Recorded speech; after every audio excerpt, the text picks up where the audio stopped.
اللہ اللہ اللہ اللہ۔ تو قرآن کہہ رہا ہے کہ اگر خدا اہل ایمان کو لڑنے کا حکم نہ دیتا تو زمین میں کوئی عبادت گاہ بھی باقی نہ رہتی۔ تو اللہ نے محمد صلی اللہ علیہ وسلم کے ذریعے جو جہاد کا کام لیا، بدر سے شروع ہوئی ہے لڑائی، اور لڑتے لڑتے لڑتے لڑتے یہاں تک کہ رسول اللہ صلی اللہ علیہ وسلم نے فرمایا لا تزال طائفۃ من امتی ظاہرین علی الحق۔ آپ نے فرمایا میری امت کی ایک جماعت ہمیشہ حق پر غالب رہے گی، یقاتلون، اور وہ ہمیشہ لڑتی رہے گی یہاں تک کہ دجال ظاہر ہو جائے۔ اس وقت سے لے کر 1400 سال گزر گئے، تاریخ میں ایک لمحہ بھی ایسا نہیں آیا ہے کہ اسلام دشمن قوتیں کفر کو طاقت کے زور سے اسلام دشمن قوتیں اسلام کو طاقت کے زور سے ختم کرنے کی کوشش نہ کر رہی ہوں اور مسلمان اس کے مقابلے میں کھڑے نہ ہوئے ہوں۔ اور اسی کی لیٹسٹ مثال جو ملتی ہے افغانستان ہے۔ پہلے رشیا نے ہاتھ صاف کیا، وہاں پہ جس ملک پہ پاؤں رکھا اس نے اس کو ہڑپ کر دیا۔ آپ کیا رشیا کی طاقت کو کم سمجھتے ہیں؟ اتنی بڑی طاقت، اتنی بڑی پاور۔ اور جس طرح سے اسلامی ملکوں کو اس نے ہڑپ کرنا شروع کیا، اس سے لگتا تھا کہ قرآن کی جو یہ آیت ہے کہ اللہ نے اس دین کو غالب رکھنا ہے قیامت تک، شاید یہ آیت صحیح نہیں ہے۔ کیونکہ رشیا، میں تو ان ملکوں میں جا کے میں نے اپنی آنکھوں سے دیکھا ہے، ازبکستان میں گیا، بخارا میں گیا، سمرقند میں گیا، انہوں نے بتایا کہ رشیا نے اسلام کو ختم کرنے کے لیے اتنا ظلم کیا ہے کہ اگر کسی کے وضو کا نشان بھی نظر آتا تھا اس کو فوراً قتل کر دیا جاتا تھا۔ وہاں میں نے لوگوں سے انٹرویو لیے، انہوں نے بتایا کہ ہمارے باپ دادا پہ جو ظلم ہوا ہے، گھروں کے اندر انہوں نے تہخانوں کے اندر شراب خانے کھولے، جنہوں نے اسلام کو محفوظ رکھنا تھا انہوں نے کیا شراب خانے کھولے، وہاں لڑکیاں وڑکیاں لا کے رکھی تاکہ اگر چھاپا پڑے تو لگے کہ یہ کیا ہے، عیاشی کا اڈا، اور وہاں قرآن رکھ کے اپنے بچوں کو قرآن پڑھانا شروع کیا انہوں نے، اس طرح سے محفوظ کیا۔ پھر بھی اگر کسی کی مخبری، یہاں تک کہ اگر کسی بچے کو سلام کرتا ہوا دیکھ لیا جو السلام علیکم کہہ رہا ہے، اسے گرفتار کیا کہ تجھے یہ سلام کس نے سکھایا، اس کو قتل کر دیا ہے۔ یہ جو دنیا میں آج بڑے بڑے پاورفل کنٹری بنتے ہیں نا، جو دنیا کو لبرلزم کو وہ براڈ مائنڈڈ بنو، ہر ایک کو اپنے جینے کا حق ہے، یہ جینے کا حق صرف ان کے اپنے لیے، دنیا میں اپنے علاوہ کسی اور کو یہ جینے کا حق نہیں دیتے۔ اس طرح سے ظلم کر کے کیا کیا ہے، اسلام کو ختم کرنے کی کوشش۔ اس کے بعد رشیا آیا کہاں؟ افغانستان، انتہائی غریب ملک، انتہائی پسماندہ ملک۔ افغانستان کی آرمی نے فوراً رشیا کے سامنے ہتھیار ڈال دی۔ آپ بتاؤ اگر آپ کے ملک کی آرمی اگر سلنڈر ہو جائے تو پھر لڑنے کی طاقت کا کوئی تصور باقی بچتا ہے؟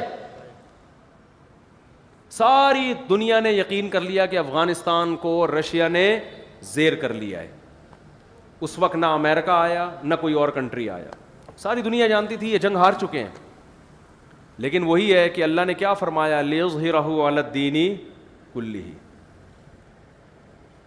ہمیں یاد ہے افغانیوں نے، ہم تو چھوٹے بچے تھے اس وقت خبریں سنتے تھے، جو لوگ وہاں سے لڑکے آتے تھے مٹی کے گاروں سے پھینکنا شروع کیے ٹینکوں کے اوپر، 100 آدمی ٹینکوں کے سامنے آ کے کھڑے ہو جاتے تھے، شہید ہو رہے ہیں، بالآخر ایک جا کے ٹینک پہ قبضہ کر رہے ہیں۔ اتنی قربانیاں دی ہیں کہ 16 لاکھ تو آفیشلی یہ رپورٹ ہے، حقیقت اس سے کئی گنا افغانوں کی پوری نسل کٹ گئی اس میں۔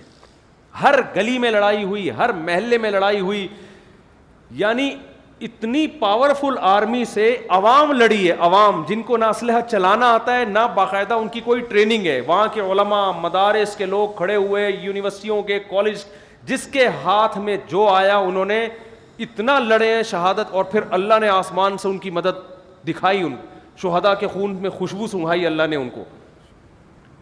یہاں تک تھا کہ راکٹ لانچر کو وہ جانتے نہیں تھے کہ یہ ہے کیا ہے، اس میں پانی پیتے تھے، اس کا جو لانچر ہوتا ہے نا اس میں پانی پیا کرتے تھے۔ اتنی جانیں کٹی ہیں، اتنی جانیں کٹی ہیں، بالآخر چند سالوں کے اندر وہ روس جس کے بارے میں کہا جاتا تھا کہ اگر پنجہ گاڑ لے کسی کا باپ بھی اس ہاتھی کے پنجے کو اٹھا نہیں سکتا، دنیا کی غریب ترین قوم نے اس کے ایسے ٹکڑے کیے ہیں ایسا اٹھا کے پٹخا ہے کہ اب دوبارہ افغانستان کے رخ کرنے کا وہ نام نہیں لے رہا. یہ اسلام کا اتنا بڑا معجزہ تھا جس پر افغان مجاہدین کو جتنی حوصلہ افزائی کی جاتی, جتنا اپریشیٹ کیا جاتا کم, لیکن جن کی عقلوں پہ, جن کی آنکھوں پہ جو ہے نا پٹیاں بندھی ہوئی ہیں, جو عقل پرست ہیں, وہ اتنے بڑے اسلام کے معجزے کو ماننے کے بجائے انہوں نے کیا کہہ دیا کہ رشیا اور امریکہ کی جنگ تھی. امریکہ کو, یعنی رشیا کو جو شکست دی ہے وہ کس نے دی ہے؟ بولو بھائی, امریکہ نے دی. حالانکہ امریکہ بہت بعد میں آیا ہے, بھاگتے چور کی لنگوٹی پکڑنے کے لیے آیا ہے وہ امریکہ, وہ تو بہت بعد میں آیا. اس نے جب دیکھا کہ یار یہ نہیں پنپ پا رہا ہے, یہاں پہ ایک معجزہ ہو رہا ہے, وہ پھر آیا. تو ان لبرل لوگوں کو اللہ نے دکھایا کہ دیکھو دنیا کی ایک غریب ترین قوم جس کے پاس کھانے کو روٹی نہیں ہے, کیسے میں نے اتنی بڑی طاقت کو طاقت پر اس کو غالب کر دیا ہے. لیکن ہمارے جو پڑھا لکھا طبقہ ہے نا, عقل کے اندھے, انہوں نے کیا کہا کہ یہ کس کی جنگ ہے؟ یہ رشیا, یہ امریکہ, اور یہ امریکہ کی سازش تھی. اور حالانکہ امریکہ کا کوئی بھی فوجی وہاں جا کے لڑا نہیں ہے, بعد میں آ کے انہوں نے تعاون کیا جب دیکھ رہے کہ یہ واقعی یہ رشیا یہاں جنگ جیت نہیں سکتا. لیکن اللہ نے یہ اعتراض دور کرنے کے لیے کہ یہ امریکہ کی جنگ کی وجہ سے میں نے فتح دی ہے, یہ مجاہدین کی وجہ سے, اللہ امریکہ کو افغانستان میں لے آیا. 20 سال ہو گئے امریکہ افغانستان میں گھاس کھا رہا ہے, اور ایڑی چوٹی کا زور لگا لیا. امریکہ نے کون سا ایسا تجربہ ہے جو افغانستان کی سرزمین میں نہ کیا ہو؟ ڈیزی کٹر بم 32 ہزار ٹن وزنی بم استعمال کیے, ایسی ٹیکنالوجی اس نے استعمال کی ہے جو تاریخ میں اب تک کسی جنگ میں اتنی زبردست ٹیکنالوجی استعمال نہیں ہوئی. اتنے غریب, بالکل اس کی مثال جیسے کوئی مرغی کو توپ سے اڑانے کی کوشش کرے نا, تو امریکہ نے وہی مثال یہاں قائم کی. افغانستان جیسے غریب ترین ملک جن کے پاس کھانے کو روٹی نہیں, سر چھپانے کے لیے چھپڑے نہیں ہیں, اس غریب ترین کھنڈر ملک کو توپ کے ذریعے فتح کرنے کی کوشش کی ہے. لیکن غلبہ کس کا ہوا ہے؟ مرغی کا. نہیں آ رہی میرا خیال باز, یہ تو میڈیا کوریج نہیں کر رہا, میڈیا بتا نہیں رہا ہے, کیونکہ ڈنڈا کس کا ہے؟ امریکہ کا. وہ کہہ رہا ہے بھائی وہ چیزیں بتاؤ جو میں اجازت دوں, جو میں اجازت نہیں دوں اس کی آپ کو بتانے کی پرمیشن نہیں ہے. ایک بات بتاؤ, یہ اسلام کا بہت بڑا معجزہ نہیں ہے؟ 20 سال ملا عمر, 10 سال تو وہ پہاڑوں میں چھپ کے قیادت کی ہے انہوں نے. دنیا میں کوئی ایسا کمانڈر دیکھا آپ نے جس کو سیٹلائٹ سیارے سونگ رہے ہوں, اس کی اپنی قوم, اپنی عوام, اس کے بہت سارے لوگ اس کے خلاف ہوں, وہاں جو گورنمنٹ قائم ہو وہ اس کے خلاف ہو, سارے مل کے اس کو پکڑنے کی کوشش کر رہے ہو, پہاڑوں میں چھپ کے چھپ بھی رہا ہو, اور 52 ملکوں سے اکیلا لڑ بھی رہا ہو. ہر ملک نے جا کے افغانستان میں تجربہ کیا ہے. فرانس کی فوجیں وہاں آئیں, کینیڈا کی فوجیں وہاں آئیں, ترکی کی فوجیں وہاں آئیں, اور جناب ایسے ایسے ملک جو ہم نے کبھی سنے ہی نہیں تھے. ہالینڈ وہاں پہنچا, سب جرمنی وہاں پہنچا, اور ان کی اپنی آرمی بھی انہی کے ساتھ. اور چند نہتے لوگ جن کے پاس کھانے کو روٹی نہیں ہے, پہننے کو کپڑا نہیں ہے, کسی کو پتا چل جائے کہ یہ طالبان ہے تو فوراً اریسٹ ہو رہا ہے, وہ کوئی ان کے حق میں تقریر کرے تو فوراً گرفتار ہو رہا ہے. ایسے قوم میں پہاڑوں میں چھپ کے ایک شخص کمانڈ بھی کرتا ہے, اور 52 ملکوں سے اپنی آرمی کو لڑا بھی رہا ہے. خدا کی قسم یہ اس کا کمال نہیں ہے, یہ کس کا کمال ہے؟ یہ اسلام کا کمال ہے. کیونکہ آج افغانستان میں اگر شکست ہو جاتی اور امریکہ کا ہولڈ مضبوط ہو جاتا تو اگلا نمبر پاکستان کا تھا. پاکستان تباہ و برباد ہو جانا تھا پاکستان نے. اور پاکستان کی تباہی کا مطلب پتہ ہے کیا ہے؟ سعودی عرب ختم. کیونکہ اسرائیل اور سعودی عرب میں سوائے صحراؤں کے درمیان میں اور کوئی اسپیڈ بریکر بھی نہیں ہے. یعنی اسرائیل کے ٹینک اگر آج مکہ پہ قبضہ کرنے کی کوشش کرتے ہیں تو اتنا بھی نہیں کہ درمیان میں 2-3 اسپیڈ بریکر بنا دو کہ یار تھوڑا سا یوں کر کے ان کو آنا پڑے, سیدھا پہنچیں گے 1 ہفتے کے اندر مکہ کے اندر. اور عربوں کے پاس فی الحال کوئی ایسی آرمی نہیں ہے جو اسرائیل کے مقابلے میں آ کے کھڑی ہو جائے. وہ آرمی پاکستان کے پاس ہے جو کسی حد تک لڑ سکتی ہے. تو 20 سال سے ہم دیکھ رہے ہیں جب امریکہ کوئی نیا صدر آتا ہے وہ اب میں اپنی مزید فوجیں بھیجوں گا, پالیسی چینج کروں گا. ڈونلڈ ٹرمپ نے آ کے بھی یہ کہا تھا کہ ہم مزید فوجیں بھیجیں گے. پچھلا والا تو تھک ہار کو کہتا ہے بھائی نکالو یہاں سے, اگلا آتے ہی شو بازی میں شروع ہو جاتا ہے کہ اب ہم کیا کریں گے, اب ہم مزید فوجیں بھیجیں گے. اتنے حربے استعمال کیے کہ آپ کی سوچ ہوگی.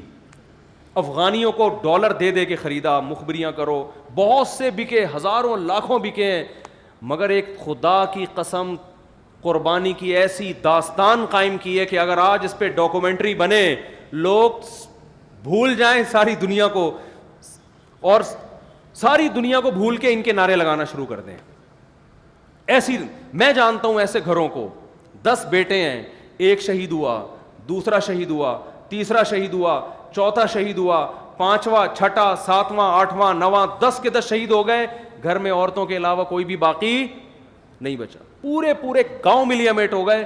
مگر جیسے ایک سانپ کو اگر ایک چیونٹی دبوچتی ہے تو ایک جب پکڑ لینا تو وہ مرے یا جیے, لیکن آہستہ آہستہ دوسری, تیسری, چوتھی, 5ویں, 6ٹی, 7ویں, تو سانپ اپنے پھن کے باوجود اور زہر کے باوجود بالآخر ان چیونٹیوں سے ان کی استقامت کی وجہ سے شکست کھاتا ہے. آپ کو پتہ ہے قطر میں جب ابھی طالبان کا اجلاس ہوا ہے اور امریکہ کے جرنل نے سے طالبان کے کمانڈر نے بہت بدتمیزی سے بات کی, تو قطر کے کوئی شہزادے تھے, انہوں نے کہا کہ آپ یہ امریکہ کا جرنل ہے, اس سے آرام سے بات کریں. اس نے کہا یہ تمہارا باپ ہوگا, میرا باپ نہیں ہے. نہیں آئی میرا خیال ہے بات. ایک پگڑی پہن کے ایک پٹھان امریکہ کے جنرل کی آنکھوں میں آنکھیں ڈال کے بات کر رہا ہے کہ اس سے تمیز سے تو بات کرے گا, میں اس سے تمیز سے بات, میں جس طرح بھی کروں یہ میری سنے گا. بہت مشکل ہے بات سمجھانا.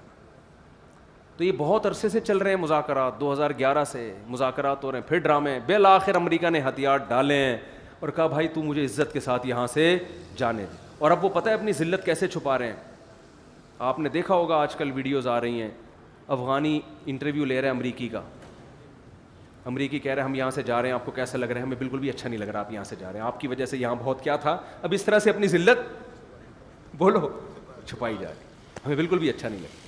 بالکل ابھینندن والی بات ہو گئی کہ اس کو پکڑ کے نہلا دھلا کے چائے وائے پلا کے رخصت کیا. کیسا لگا؟ بہت اچھا لگا, مجھے چائے بھی ملی, نہایا بھی, بہت مزہ آیا الحمدللہ. ابے تو چائے پلانے کے لیے بھیجا تھا ہم نے تمہیں وہاں پہ. سوال پیدا ہوتا ہے نا. اب ہر ایک انٹرویو لے رہا ہے, وہ جگہ جگہ کلپ آ رہے ہیں اس انٹرویو کے. وہ امریکہ اپنی جھیب مٹانے کے لیے, یار تم کس سے پٹے ہو یار؟ پاکستان سے بھی پٹتے تو کوئی بات تھی, انڈیا سے پٹتے کوئی بات تھی, ایران سے پٹتے کوئی بات تھی. کس سے پٹے ہو؟ جن کے پاس آرمی نہیں ہے, جو موسٹ وانٹڈ بنے ہوئے ہیں, جنہیں کوئی ملک ٹھکانہ دینے کے لیے تیار نہیں ہے, جن کے حق میں کوئی مضمون لکھنے کے لیے تیار نہیں کہ پکڑا نہ جاؤں, جو دہشت گردی کی ایک علامت بن چکے ہیں دنیا میں. تم نے ہی بنایا ان کو, تم نے ان کی حکومت گرائی, نئی حکومت بنائی, الیکشن کرائے, سڑکیں بنائی, یہ کیا وہ کیا, اور بغیر کسی ایگریمنٹ کے پتلی گلی سے نکل رہے. ویسے ہی چھوڑ کے جا رہے. ایگریمنٹ یہی ہوا کہ ویسے ہی جہاں سے چلے تھے وہیں. کتنا زور لگایا ایک ایک کمانڈر کو خریدنے میں, سونے میں تولیں گے تمہیں. یہاں تک آفریں کی گئی ہیں طالبان کے کمانڈروں کو کہ بھائی تم دنیا کے جس کنٹری میں شاہی محل چاہتے ہو وہاں تمہیں محل بنا کے دیں گے. وہ پہاڑوں پہ رہ رہے ہیں, وہ کہہ رہے ہیں نہیں بھائی. تو یہ کیا ہے؟ لِيُظْهِرَهُ عَلَى الدِّينِ كُلِّهِ. یہ ختم ہونے والا مذہب نہیں ہے اسلام. جہاں طاقت کی بات آئے گی وہاں طاقت, جہاں ڈیبیٹ کی بات آئے گی وہاں بحث کی دنیا میں بھی غالب آئے گا.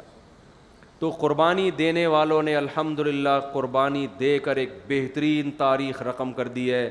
کاش سینما گھروں میں کوئی ڈاکومنٹری چلے جس میں امریکہ کی شکست کو اور افغان طالبان کی قربانیوں کو دکھایا جائے. مجھے یاد ہے آج سے 11 سال پہلے میں یوٹیوب پہ ایک امریکی فوجی کا انٹرویو سن رہا تھا. وہ میدان جنگ میں مشین گن لے کے طالبان کی طرف رخ کر کے بیٹھا ہوا ہے. ایک اخباری نمائندے نے اس سے انٹرویو لیا, یہ ٹی وی چینل نے, کہ تمہیں یہاں کیسا لگ رہا ہے لڑتے ہوئے؟ اس نے کہا دے فائٹ ٹو ڈائی. یہ لوگ لڑتے کس کے لیے ہیں؟ موت کے لیے. اور ایک امریکی جرنل کا انٹرویو آیا, وہ بھی میں نے خود سنا. اس نے کہا کہ اس جنگ میں خدا ان کے ساتھ ہے, ہمارے ساتھ نہیں ہے. تو بھائی یہ اسلام کا ایک بہت بڑا معجزہ ہے, بہت بڑا معجزہ ہے جو دنیا میں ظاہر ہوا ہے, لیکن میڈیا اس کو کوریج دے نہیں سکتا. ہم بھی نہیں دے سکتے, میڈیا تو دور کی بات, کیونکہ وہ آخری کوریج ہی ہوگی. ایسے ہی ہے جیسے آپ اخبار میں ریاض بصرہ کا انٹرویو شائع کر دو تو اس کے بعد کیا ہوگا, ظاہر ہے وہ آخری ہی ہوگا. کر نہ دیں کہیں, ریاض بصرہ کا ہمارا کوئی تعلق نہیں ہے, میں ایک مثال دی ہے. تو